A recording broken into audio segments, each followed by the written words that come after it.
Hello everyone! Every recommendation I'm going to share comes from specialized technicians working in this well-known appliance repair shop. So let's go ahead and solve this issue. This white residue problem in dishwashers is something we see very often, and most customers arrive thinking the machine is actually damaged. The interesting part is that the unit is often working properly. It washes without any problem.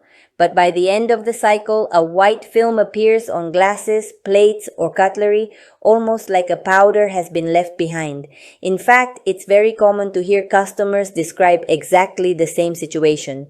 One customer said, "The dishwasher cleans everything, but the glasses come out cloudy with a white film," while a customer named Laura mentioned that the issue was even worse on glassware, which became dull even after multiple washes.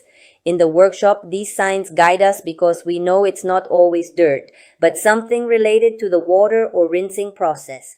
From a technical standpoint, one of the most frequent causes is hard water, meaning water with a high mineral content such as calcium and magnesium.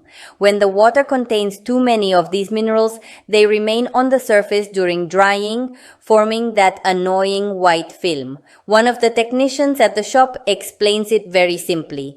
The dishwasher doesn't dirty the dishes. The water leaves the mark. From there, we also find cases where the issue comes from the rinse aid or incorrect usage of it. If the dispenser is not releasing the proper amount or the product is not being used at all, the drying process is incomplete and visible marks are left behind.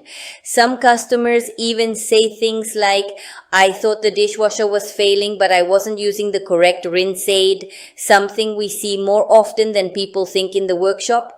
In another line of inspection, we also frequently find partially clogged filters or spray arms.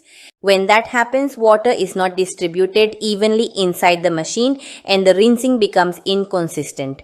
That explains why some dishes come out perfectly clean while others still have that white residue, which confuses customers because the issue is not consistent. There are also models where the water hardness setting plays an important role. If this setting is not adjusted according to the customer's local water conditions, the dishwasher cannot properly regulate its rinse cycles. Technicians at the shop often say, if the water hardness is not set correctly, the machine has no reference, and that directly affects the final result on the dishes.